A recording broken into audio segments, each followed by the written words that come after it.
Bueno, Dios les bendiga. Dios les bendiga. Estamos listos para empezar la lección de hoy. Am, Hoy vamos a ver la parte 11 de, bueno, lección la lección número 8, sesión uno. Vamos a ver ahorita y hoy nos corresponde ver la parte 12 de nuestro material de hoy. Ya estuvimos viendo am, cómo interpretar las profecías y ahora vamos a ver un poco, estuvimos también viendo, ah,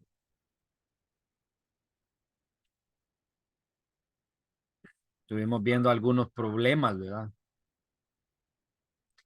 Acerca de los textos que en el Nuevo Testamento, textos del Antiguo Testamento que son citados en el Nuevo Testamento. Vimos la diferencia, ¿verdad? De ese origen y por qué diferente las variaciones que hay en el texto y todo eso estuvimos viendo también. Hoy vamos a ver algunas supuestas contradicciones históricas que hay, ¿verdad?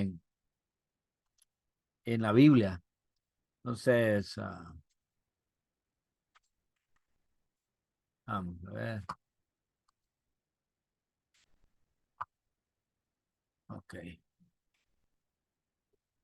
Vamos a tratar de ver esa parte ahora. Las supuestas contradicciones, ¿verdad? Entonces, ya entendemos que la Biblia es un libro eh, bien claro y comprensible, pero en realidad hay algunas dificultades en los textos y ya sabemos que la Biblia pues consiste en muchos libros de distinto origen, aunque su origen es múltiple, los idiomas en que fueron escritos ya no se usan tampoco, son distintos uno del otro y diferentes del nuestro especialmente. Antiguo Testamento hebreo escrito en un hebreo antiguo y arameo también, un hebreo que ya no se habla, no se escribe de esa misma manera. Ah, el Nuevo Testamento escrito en griego, un griego un poco diferente al griego que se habla hoy en día también. Pues ya son un poco bastante diferentes. Entonces hay algunas figuras, ideas y pensamientos y algunos que la Biblia contiene que tienen ese trasfondo de tanto uh, de épocas, países, personas, costumbres diferentes. Algunas de ellas ya han pasado de moda. Uh, algunos algunas cosas que ya costumbres que también ya pasaron de moda y contiene partes de la historia de estas naciones y de todos los tiempos que solo personas de ese tiempo pudieron entenderlas. Uh, También contiene algunas revelaciones y preceptos que difieren a dos mundos. Uh, Todo eso fue contenido, ¿verdad? En la escritura que tenemos, que pues escrito en otro continente, con otro tiempo, en otro mundo diferente al nuestro. Y de sea como sea, siempre puede llegar a haber conflictos en ciertas cositas, ¿verdad? Uh, a veces hay investigaciones que requieren algo más profundo que tal vez no es bien difícil, que el ser humano lo puede llegar a cabo. Pero muchas de estas contradicciones no lo son en realidad, sino que uh, por eso hay que decidir si hay suficiente razón para considerar algunos problemas como momentáneos o realmente o con una dificultad que nunca se puedan resolver. Pero uh, en muchos de estos casos esas dificultades desaparecen cuando tenemos un estudio cuidadoso y esto nos aclara algunas cosas del texto. Algunas dificultades tal vez puedan ser resueltas con un mejor mejores traducciones del texto original. Pero el conocimiento de las costumbres del pueblo, del tiempo, lugar, ah, también nos va a ayudar a hacer a un lado esos problemas, ¿verdad?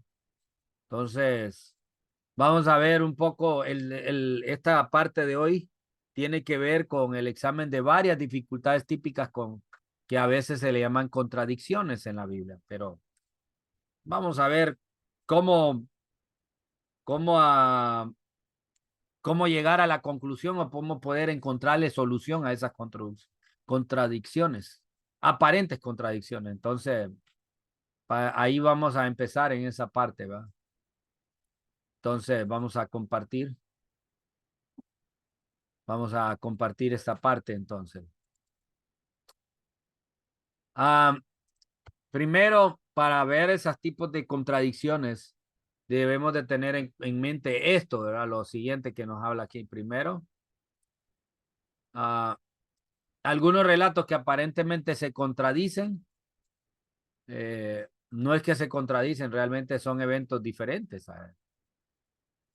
Veamos, hay una lucha, ¿verdad? Con las genealogías que aparecen tanto en el libro de Mateo como el que aparece en el libro de Lucas. Se miran un poco diferentes y algunos podría pensar de que son contradicciones, pero realmente aparecen una lista de nombres diferentes y ya entendemos que estas genealogías, entendiéndolo por el estudio, ¿verdad? Entendemos que son dos genealogías diferentes, una la de José en el libro de Mateo y en el libro de Lucas, que más para la gente gentil, está la genealogía de María. Entonces, pues cada uno de los libros nos dan una vista completa y un panorama completo de la vida de Jesús. ¿Por qué Lucas, de que Lucas use la de María? Nos aparece en el Lucas capítulo 3, versículo 23. Hijo según se creía de José, hijo de Elí. Entonces, sería mejor leer así, sería en este caso leer el versículo así. Hijo de María, hija de Elí. Ah, entonces, hay algunas tradiciones que afirman que María era del linaje de David como José también, ¿verdad? Y que el Talmud, que es un escrito judío, se refiere a María como la hija de Elí. Entonces, por ahí podemos sacar esa conjetura, ¿verdad? De que realmente ese texto nos está hablando de María, ¿verdad? Ah, el llamamiento de los apóstoles es otro tema también. En Mateo capítulo 4, versículo 18 al 22 y Lucas 5, 1 al 11. Es un poco diferente de aquel que se menciona en el libro de Juan, capítulo 1, versículo 35 al 42. Tanto en el tiempo es diferente como en el lugar donde sucedió. Ah, ya en el llamamiento que aparece en el libro de Juan, se refiere a la invitación que el Señor les hizo personalmente, mientras que el de Mateo y Lucas trata del asunto del servicio apostólico. Entonces, no, por eso son diferentes los dos llamados que aparecen ahí. Entonces, hay que entender eso. El llamamiento mencionado en Juan se refiere a esa invitación que el Señor les dio personalmente, mientras que la de Mateo y Lucas trata de ese asunto del llamado apostólico, de su servicio apostólico. Entonces, por eso son diferentes y esa es la explicación que hay en cuanto a la diferencia a lo que menciona el libro de Juan capítulo 1, versículo 35. De ahí otro texto que con supuesta contradicción es la oración del Señor, que fue dada en dos ocasiones. La primera vez en presencia de la multitud en el libro de Mateo, en la, se llama en el Sermón del Monte, en el libro de Mateo capítulo 6, versículo 9 al versículo 15. Pero después nos aparece, ¿verdad? La segunda vez ya aparecen sus discípulos en la oración del Señor, en el libro de Lucas, capítulo 11, versículo 2 al 4. Entonces vamos a hacer un poco referencias a esos dos textos. Vamos a leer primero Mateo capítulo 6, Mateo capítulo 6, versículo 9. Dice, vosotros pues oraréis así, Padre nuestro que estás en los cielos, santificado sea tu nombre, venga tu reino, hágase tu voluntad como en el cielo, así también en la tierra. El pan nuestro de cada día, dánoslo hoy. Y perdona nuestras deudas como también nosotros perdonamos a nuestros deudores. Y no nos metas en tentación, mas líbranos del mal, porque tuyo es el poder, el reino, perdón, el poder y la gloria por todos los siglos. Amén. Porque si perdonéis a los hombres sus ofensas, os perdonará también a vosotros vuestro Padre Celestial. Mas si no perdonáis a los hombres sus ofensas, tampoco vuestro Padre perdonará sus ofensas. Entonces, este es lo que dice Mateo. Y lo que dice Lucas capítulo 11. Lucas capítulo 11, versículo 2 dice, enséñanos a orar. Entonces Jesús les dijo, cuando oréis, decid, Padre nuestro que está en los cielos, santificado sea tu nombre, venga tu reino, hágase tu voluntad, como el cielo también en la tierra. El pan nuestro de cada día, dánoslo hoy, y perdona nuestros pecados, como también nosotros perdonamos a los que nos deben. Y no nos metas en tentación, mas líbranos del mal. Entonces usted ve un poco diferente, ¿verdad? Ah, tres de los evangelistas dicen que, bueno, la oración del Señor fue dada en dos ocasiones diferentes. Y una dada en el Sermón del Monte, como dijimos, y la segunda dada a sus discípulos cuando les preguntaron, les dijo, cuando le dijeron que les enseñara, cuando le dijeron a Jesús que les enseñara a orar, entonces él les enseñó a orar de esa manera.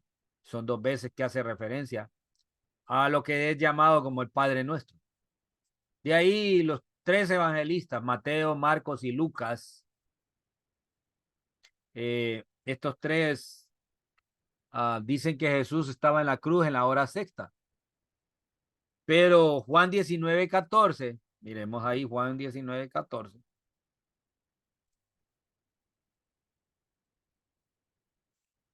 Era la preparación de la Pascua como la hora sexta.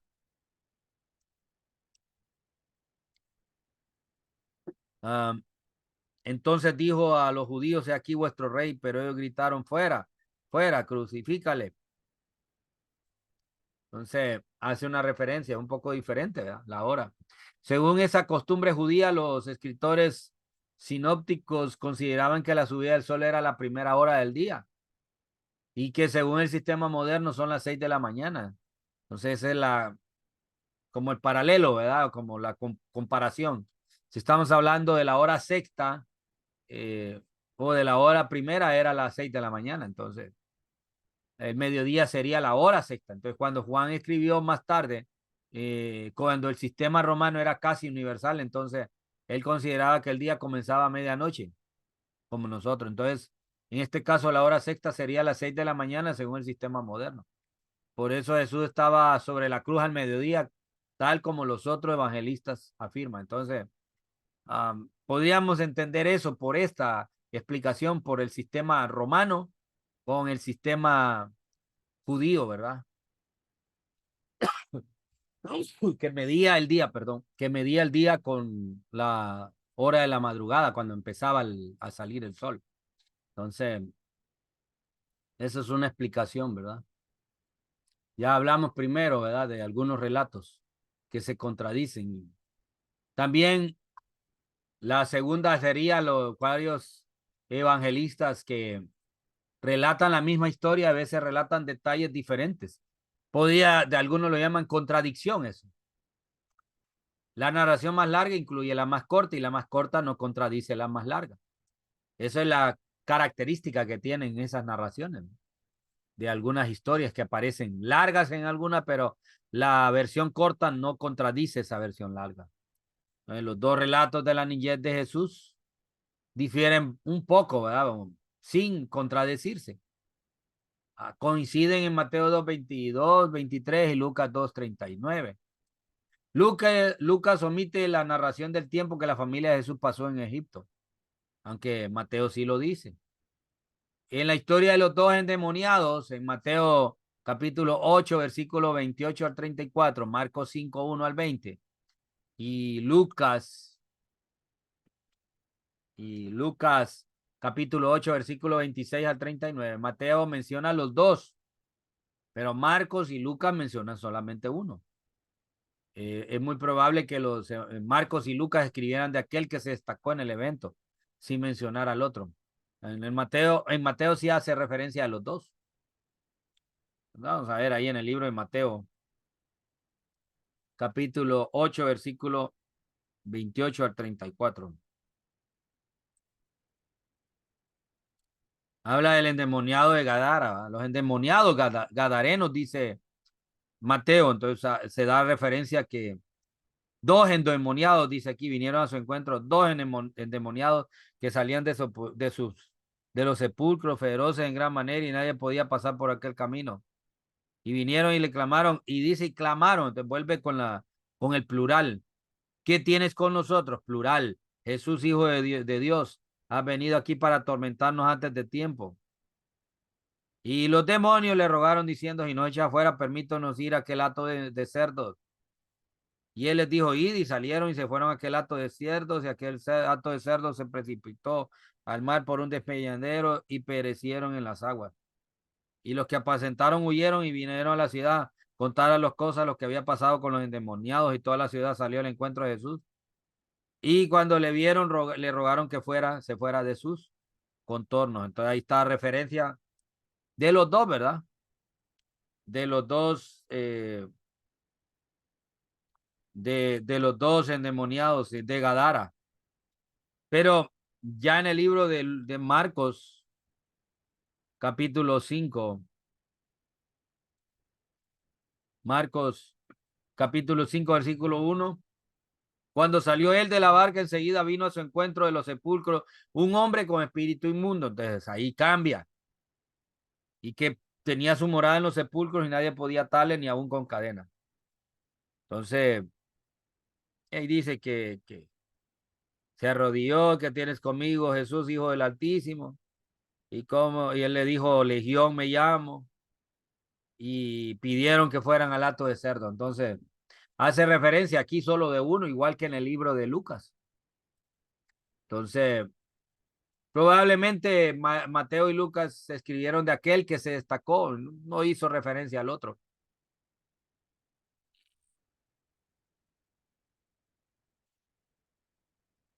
Ya habla del que vino a Jesús, regresó a Jesús, ya vestido y en su juicio cabal. Entonces, tal vez esa es la historia, ¿verdad? No es que hay una contradicción, y esa es la explicación. Ahora, se debe hacer una observación semejante respecto a los relatos diferentes de lo que fue dicho en alguna ocasión. Uno apunta a las palabras exactas y el otro recuerda solo una parte de la conversión o discurso. Y quizás varió el orden de las palabras de acuerdo a su propósito editorial o pensaba que era necesario dar solamente lo mencionado en de lo que fue dicho. Okay, aquí es lo mencionado, sería aquí más claro. Men,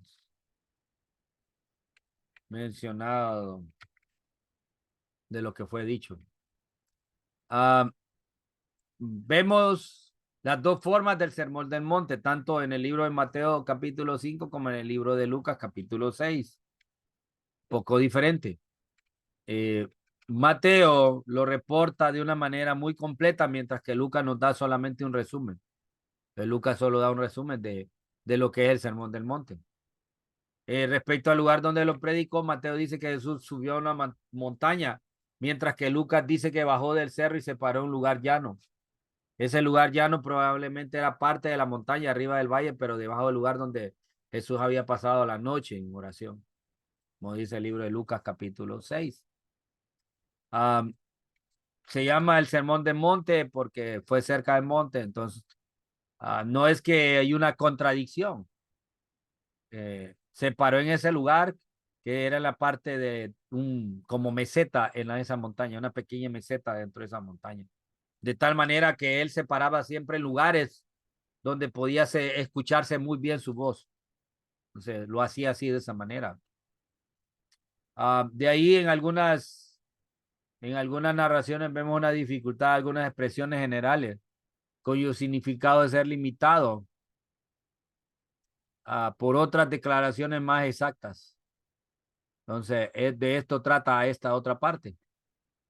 ¿Hay alguna dificultad en esas expresiones generales cuyo significado debe ser limitado por otras declaraciones más exactas? Entonces, hay declaraciones generales que no las podemos analizar para todos, sino que las tenemos que hacerle un límite con lo que, con esas declaraciones que da que son más exactas. Entonces, podemos hacer notar que lo oscuro y difícil debe ser explicado por lo que es claro y fácil de entender.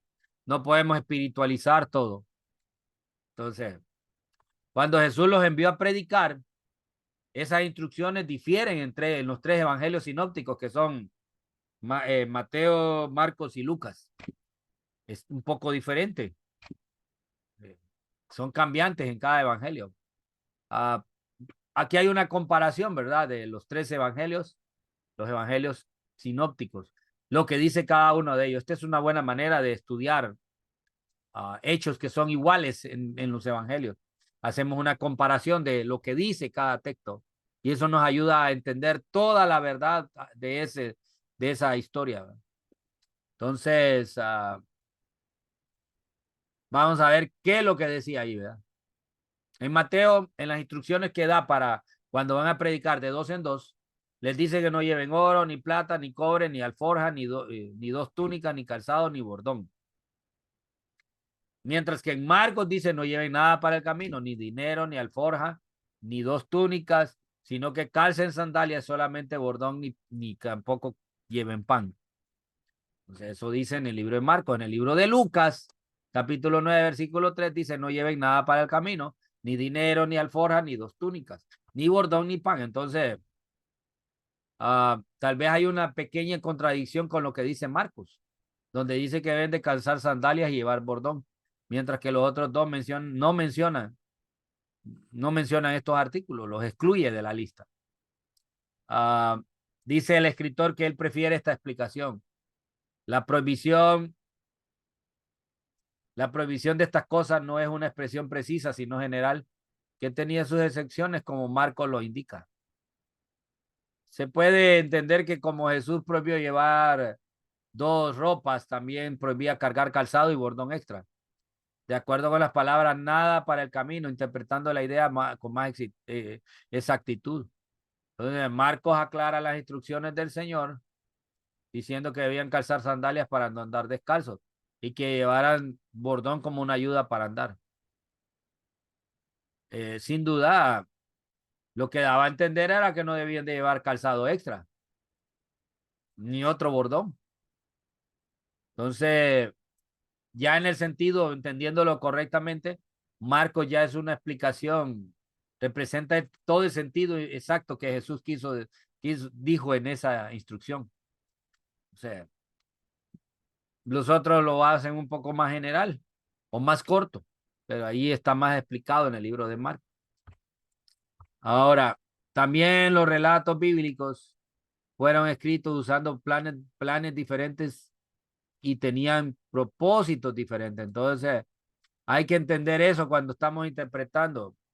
Algunos están en orden cronológico, mientras que otros los agrupan siguiendo algún tema o para algún propósito especial. Entonces, aquí está bien claro. Uh, por eso hay que entender todo el plan editorial que tiene cada libro. Y eso nos va a ayudar a entender muchas cosas de los libros. Entonces, um, tampoco no vamos a encontrar algo perfecto, ¿verdad? Dentro del plan del mismo escritor. Por ejemplo, Marcos y Lucas comúnmente siguen un orden cronológico, mientras que Mateo lo agrupa por asuntos o por temas, pero a veces cambia su plan. A veces Mateo escribe cronológicamente y Lucas agrupa los asuntos.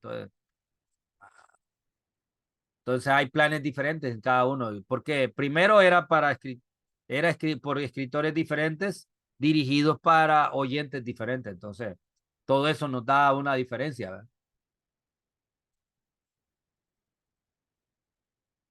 Entonces, uh,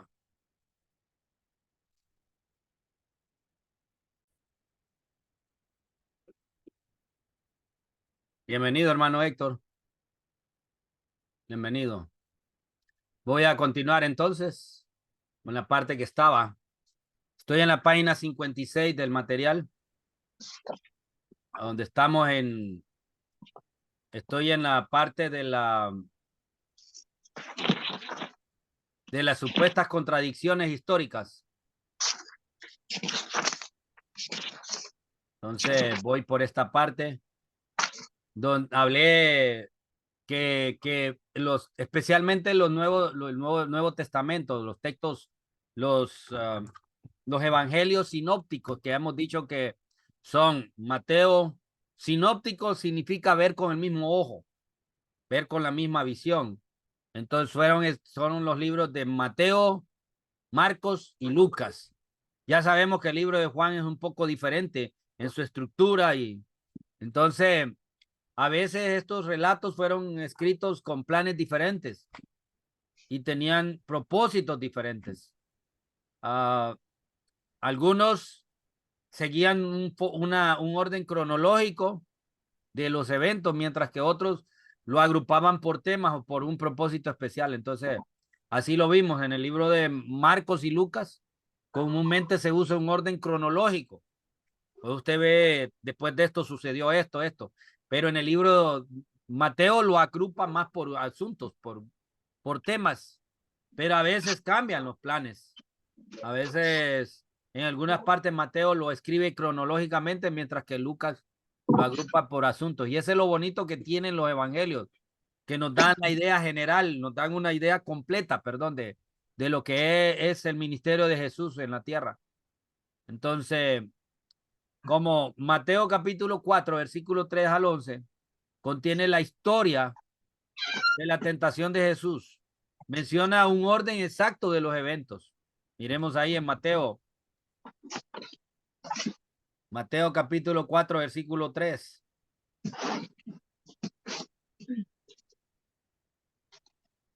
Y dice, y vino a él el tentador y le dijo, si eres hijo de Dios, di que estas piedras se conviertan en pan. Y él respondió, escrito está, no solo de pan vivirá el hombre, sino de toda palabra que sale de la boca de Dios.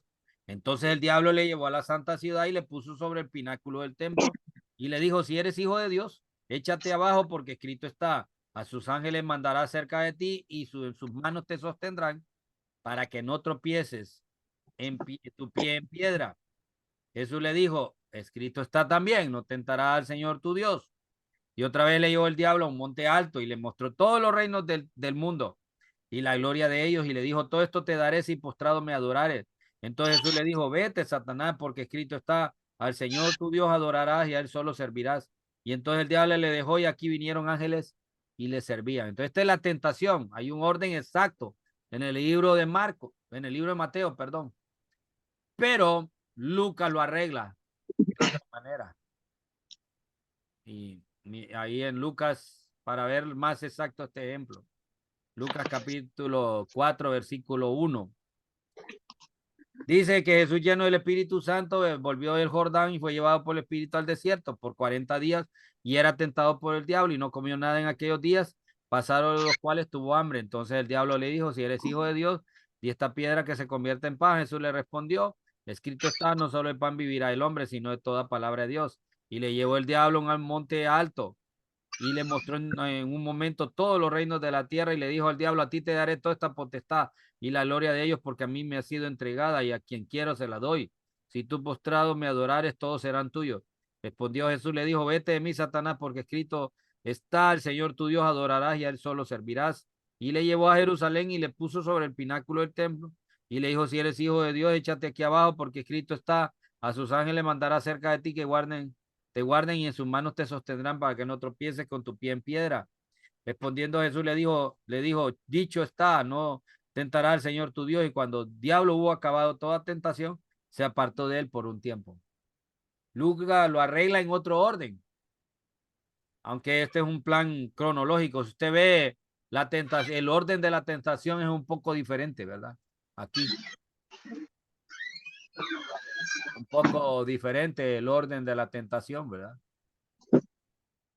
Entonces, siempre lo ve de una manera cronológica, pero pero lo arregla en otro orden, ¿verdad? Pero no es que hay una contradicción, simple y sencillamente lo ordena de manera diferente. De aquí también en Génesis 1:21 nos habla de la creación del hombre. De ahí luego capítulo 2, versículo 7 al 23, el escritor nos escribe, nos describe más detalles de la creación del hombre y considerándole de importancia especial. Entonces, no es que los dos son relatos diferentes en conflicto, sino que la segunda narrativa o el segunda narrativa de cuando fue creado el hombre es más que todo una amplificación, amplifica o hay más detalles de la primera narración. Entonces, no es que hay una contradicción. Como digo, a veces estamos hablando de esas disque contradicciones que hay en la Biblia. Uh, a veces hay un poco de discrepancia entre la historia original y la referencia que se hace de ella en otra parte de la Biblia. Tal vez solo eso. Uh, Vemos otros casos de discrepancia en la historia original y después se hace referencia en el Nuevo Testamento, como en el caso de Marcos capítulo 2, versículo 26, dice que David y sus hombres entraron en la casa de Dios, siendo Abiatar sumo sacerdote. Pero en 1 Samuel capítulo 21, versículo 1 al 6, dice que Ahimelech era el sumo sacerdote y no era Abiatar. Entonces, pero en algunos escritos antiguos dicen que era en los días de Abiatar. Aparentemente da a entender que es la misma cosa. Y hay varias explicaciones para eso, ¿verdad? Esta dificultad, dice el escritor, cree que se resuelve así. Abiatar era hijo de Ahimelech, el sumo sacerdote, como lo era en el Nuevo Testamento, ¿verdad? ¿Se acuerdan los dos? El sacerdote y el sumo sacerdote.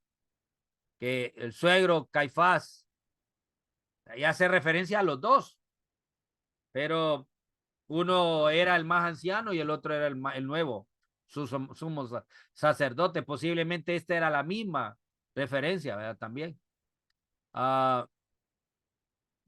Abiatar era hijo de Melec, el sumo sacerdote, pero cuando el rey Saúl lo mandó a matar durante el exilio de David, Abiatar se escapó y llegó a ser el sumo sacerdote en lugar de su padre. Entonces, Saúl mandó a matar a Abiatar perdón, a, a la familia de Ahimelech, pero Abiatar escapó y él llegó a tomar el lugar de su padre. Pero como era más famoso Abiatar, perdón, Ahimelech, dice aquí que era más recordado como una persona más importante que Ahimelech. Entonces era más natural referirse a los días de Abiatar en lugar de mencionar los tiempos de Ahimelech. Entonces, así que David entró en la casa de Dios en los días de Abiatar. O sea, Abiatar era hijo de Ahimelech. Por eso hay esa referencia, ¿verdad? Ahí. Tal vez algunos dirían, pues fue alguna contradicción, pero no. Es cuestión histórica. Que para ellos, para los judíos, pues no creaba ningún problema porque ellos sabían bien de historia. Pero para los críticos de la Biblia, que hay la crítica destructiva, ponen estos ejemplos como ejemplos de errores de la Biblia, que no son errores, más bien son referencias históricas. De ahí en el libro de Gálatas, capítulo 3, versículo 17, Pablo dice que pasaron 430 años entre la promesa hecha a Abraham y la salida de Egipto. Pero la historia nos dice que Israel estuvo en Egipto por 430 años, como dice Éxodo 12:40. Abraham había recibido la promesa más de 200 años antes de que Jacob y su familia se fueran para Egipto. Entonces, realmente Pablo no estaba haciendo énfasis en el tiempo exacto. Estaba haciendo que la promesa fue dada originalmente a los tres patriarcas. Pero ya que Abraham la recibió primero, por eso hay una referencia de él, pero realmente esos 430 años, esa promesa dada a los patriarcas y el recibimiento de la ley en el monte Sinaí. Entonces, Tal vez Pablo no estaba hablando como individualmente como Abraham, ¿verdad? Sino que usa la edad, lo usa él como la figura de los patriarcas. Y esa edad terminó con Jacob, la época de los patriarcas terminó con Jacob, ¿verdad? Ya sabemos, 200 años después de Abraham. Entonces, podemos entender que pasaron 430 años entre la edad de los patriarcas y la promesa dada en Sinaí. Entonces, es la explicación de esa.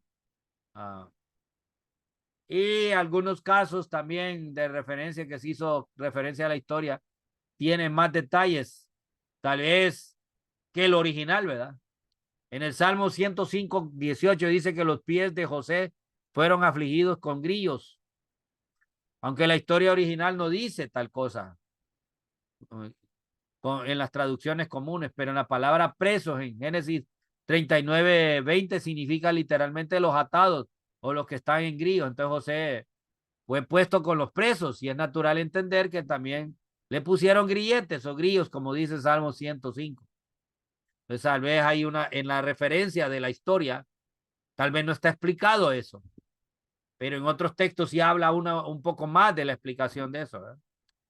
Como, ya lo vamos a ver, varios ejemplos que aparece aquí, como el dicho de Jesús, del Señor en Hechos 20:35, más bienaventurado dar que recibir, no se encuentra en ningún evangelio, pero formó parte de la tradición oral de la edad apostólica. Entonces los apóstoles también lo traspasaron verbalmente, de una manera verbal, ese dicho de Jesús. Jesús lo dijo en alguna ocasión, más bienaventurado dar que recibir. Pero en los evangelios no aparece eso, solo es la referencia en Hechos 20:35. Si quiere lo podemos ver, ¿verdad?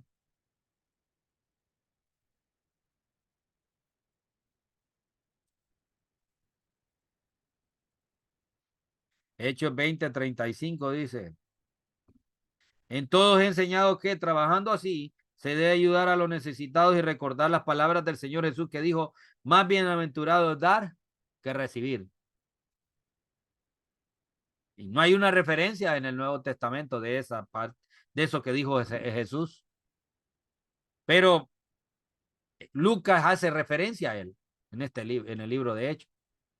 Acuérdense que el libro de Hechos es una continuación del libro de Lucas, porque fue escrito por Lucas. Entonces, una referencia, no es que hay una contradicción ahí, sino que ya sabemos que Hechos fue una continuación del Evangelio de Lucas. Como dice en el primer libro, en este primer tratado, oh Teófilo, y en el segundo, en el libro de Hechos, dice mi primer tratado, Teófilo.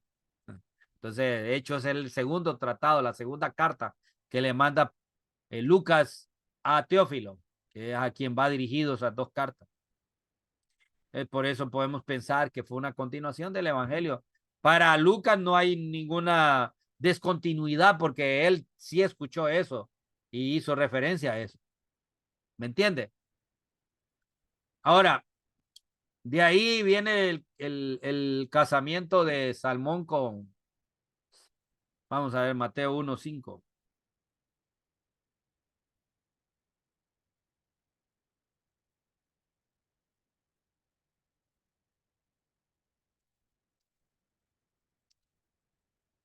Aquí dice, Arán engendró a Aminadab, Aminadab a Naasón, Naasón a Salmón, Salmón engendró a Rahab, a Boz, Boz engendró de Ruth a Obed, y Obed a Isaí.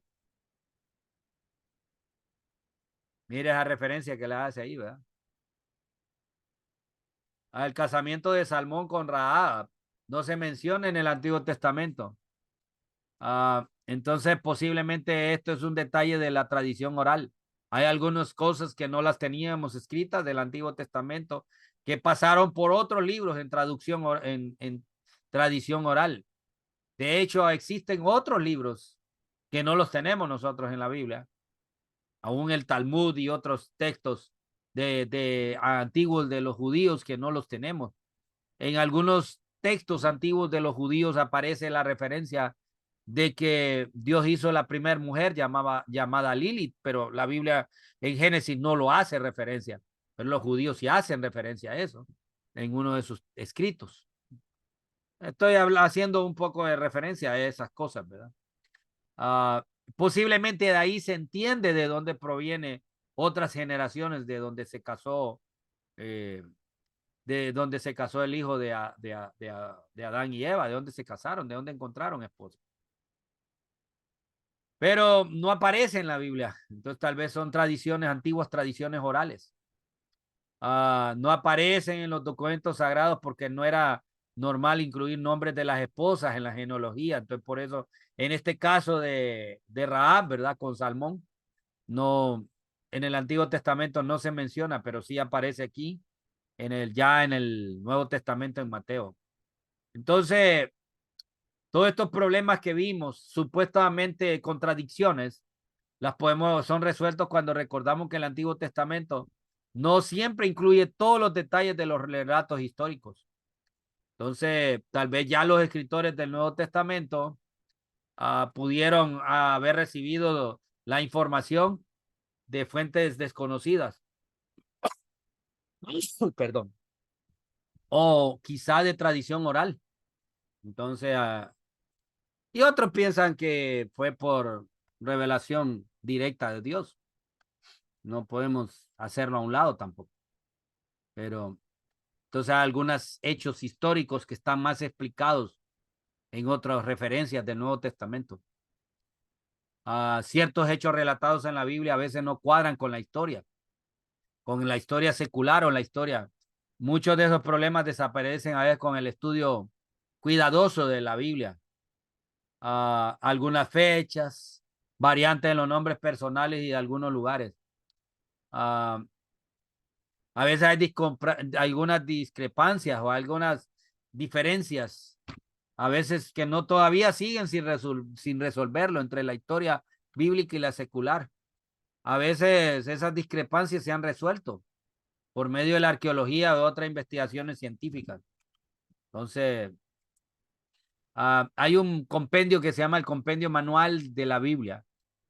Haley, que es el autor, da un resumen de 111 casos en que las dificultades se han resuelto por medio de los estudios arqueológicos en 70 localidades del mundo antiguo. Por supuesto, no hemos de esperar que todo aparente contradicción entre la Biblia, entre la historia bíblica y la secular, vaya a ser resuelta de esta manera. Algunas ni siquiera se van a resolver. Entonces, a veces hay algunas, nos pueden poner en entredicho. De ahí es donde viene el problema con fechar el error que hay en el fechado del nacimiento de Jesús. Se cree que pues nuestro calendario es un calendario romano y se supone que es un calendario cristiano hecho mandado a hacer uh, por el Papa Gregorio. Y hay un error en 3 años, 3 o 4 años, hay de error en fechar el año cero de Jesús. Pero por algunas contradicciones entre la historia secular y la historia bíblica, pero no necesariamente quiere decir que la Biblia pues no sea la palabra de Dios por esas dichas contradicciones y algunas discrepancias entre los textos. Entonces, de eso trata esta parte. Uh, no sé si a usted se le viene a mente algunas contradicciones. Hay algunas, siempre van a haber contradicciones. ¿De dónde sacó la esposa o de dónde sacó mujer Caín? Pues ya sabemos en la historia bíblica, no hay la oposición contra el incesto y contra las relaciones entre familia. Esa prohibición viene con la ley en el tiempo de Moisés. No existía antes. Entonces, una posible explicación sería que no estaba prohibido las relaciones entre familias, pero ya después Dios las prohíbe y ahora ya sabemos por qué Dios las prohíbe. Hemos visto que muchas enfermedades raras aparecen y muchas deformidades en los hijos aparecen debido a las relaciones incestuosas o entre familias. Por eso Dios prohibió que la primera y segunda generación se uniera. O sea, familia en primero y segundo grado no debe haber relación. Lo prohíben en la ley, ¿verdad? Por eso, debido a ese problema. Entonces, no sé si hay preguntas, hermano Héctor, cuanto a esta parte de las contradicciones, las supuestas contradicciones en la Biblia, ¿verdad? La misma pregunta le iba a hacer, ¿Cuál? que ¿a dónde consiguió esposa Caín? Los judíos tienen una explicación más grande, ¿verdad? Esto, porque en unos escritos que tienen ellos hacen referencia a que Eva no fue la primera mujer que Dios hizo. Uh, según ellos tienen una referencia que Dios hizo a la primera mujer. Y algunos lo llaman que era de la simiente, era de la simiente de la serpiente. De ahí es donde provienen los hijos de Lilith, dicen los judíos, de donde proviene la descendencia pecadora. Y de ahí, pues, de ahí de la descendencia de la mujer, que es de Eva, que es donde viene la otra generación. Pero esos son algunos dichos y cosas orales escritas que tienen los judíos, que no las ponemos en duda, ¿verdad? Otros, Algunos quieren otros hallar dicen que, explicaciones. otros dicen que puede ser una hermana. Pues yo digo, haber sido alguna hermana. Y no hay, pues en la Biblia no había ninguna oposición a las relaciones entre familias, porque las relaciones de incesto en primero y segundo grado prohibidas por Dios aparecen hasta en la ley. Entonces, posiblemente pudo haber sido familia Porque o pudo estaba haber habido comenzando el otra mundo. generación. Hay cosas Sí, que no están ahí escritas en la Biblia, que algunos ponen en duda y algunos tratan de aventurarse. Hablan de una generación preadámica y a tanto que hablan. En la Biblia eso ya sería uh, como vender humo, ¿verdad? Como hacer algo, una historia de algo que la Biblia no lo dice.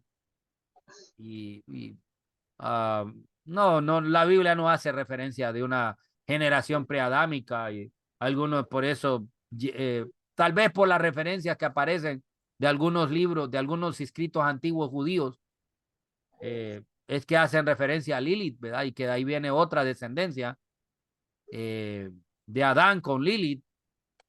Y esa descendencia se apartó de Dios completamente y Dios le dio una nueva esposa, pero la Biblia no lo dice así. Solo la Biblia nos habla la de Adán, que significa humanidad. Algunos lo dicen que significa humanidad. Y Eva, que es madre de los, de los humanos, o madre de los hombres. Entonces, y lo de Jesús, que, bueno, lo de María, que si tuvo más hijos no es una contradicción. no, eso sí ya no es una contradicción, porque sí la Biblia lo dice, literalmente. Eso Ajá. ya no es una contradicción. Contradicción es cuando uh, hay ciertas discrepancias y algunos usan referencias de otros textos. Ujú. Vamos a poner un ejemplo en el libro de Judas. ¿Acuerda la referencia que dice? Ni aún dice el libro de Judas. Vamos a leerlo. Solo hay solo hay un libro, solo hay un capítulo, quiere decir. Solo un capítulo tiene. Versículo 9 dice, pero cuando el arcángel Miguel contendía con el diablo, disputando con él por el cuerpo de Moisés, no se atrevió a proferir juicio de maldición contra él, sino que dijo, el Señor te reprenda. ¿Hay alguna referencia en el Antiguo Testamento de esto?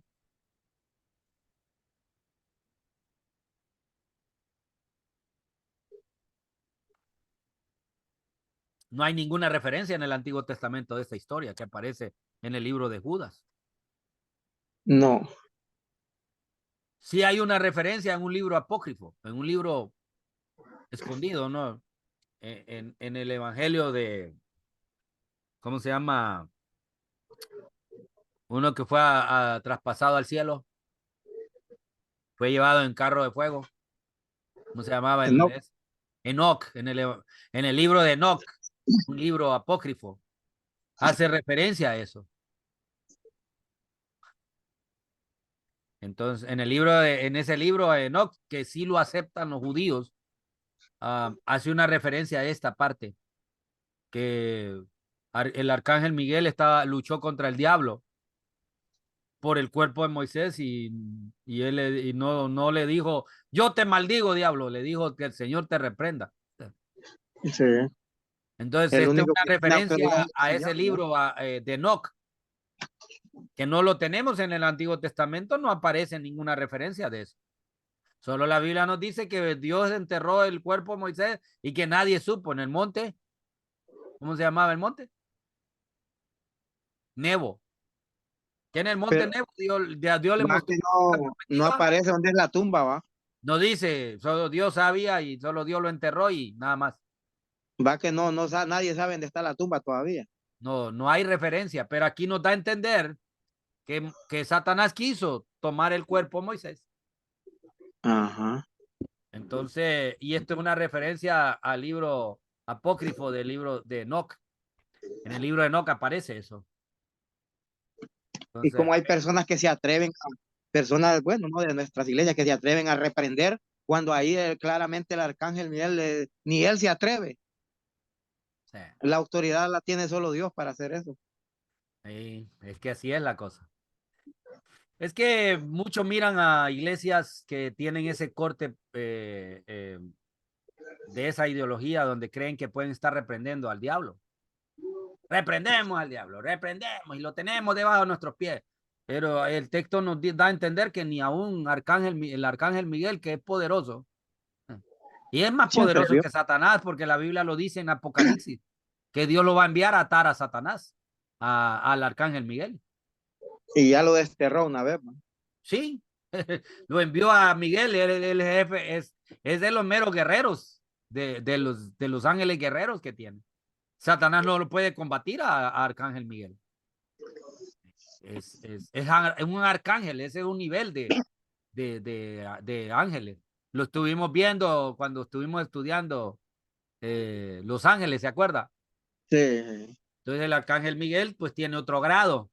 Y Satanás era un querubín y los era querubines no un son de querubín batalla, grande. no son de guerra. Sí, Ellos solo servían para adoración. Adoraban sí, en frente de Dios. Y él dirigía los coros celestiales. Entonces, no va a enfrentarse a alguien que es guerrero, que fue creado para eso. Y aún sí, a Miguel no lo iba a atacar si no recibe la orden de Dios. En Apocalipsis lo dice, que sí recibe la orden de Dios y el arcángel Miguel, pues Dios recibió la orden de atar a Satanás. sí. Entonces, son algunas de las cosas, ¿verdad? Que interesantes. No son contradicciones, como digo, el ser humano es que le gusta contradecir las cosas, ¿verdad? Le gusta atacar algunas cosas, ¿verdad? Hacerlas, degradarlas, ¿verdad? Pero creo que esta es la primera parte, esta es la primera sesión. Vamos a hacer un descanso de 5 minutos para la segunda sesión. Entonces, para que pueda tomarse su tiempo y Va a pues, mandar otro link, va. ¿ah? Va a mandar otro link o el mismo. Sí, otro link para la Vaya. siguiente sesión.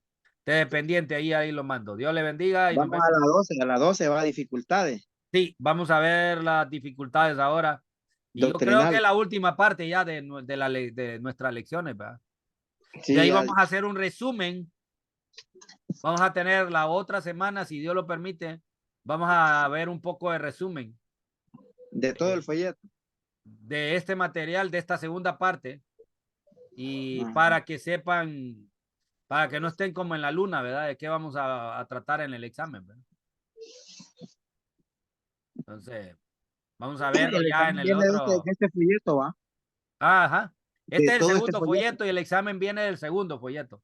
Ya el primero ya hicimos examen. Sí, va. Sí. Este que yo tengo Es la dice, parte 2. tiene 12 temas, Sí. Ya figuras vimos la primera literarias. que también tenía como que 10 temas tenía, creo yo, 8 temas, no sé. Tengo Tenía este la, que dice figuras literarias, sí, modismos ese. Desde hebraicos, ese material en tipos, adelante, desde la uno a símbolos, la 12. parábolas, alegorías, Alegorías. fábulas, Alegorías. alegorías, alegorías, fábulas, adivinanzas, Ujú. enigmas y Entonces vamos a proverbios. hacer una discusión, ojalá que la mayoría pueda tener chance de estar.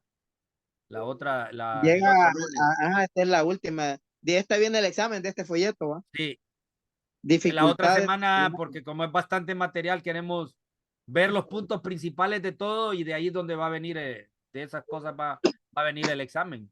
Lo vamos a discutir y espero que haya la mayor parte de hermanos la otra semana, por lo menos para que sepan de qué vamos a hablar, ¿verdad? En el examen. Ajá. Entonces nos vemos al ratito, hermano. Dios Vaya. le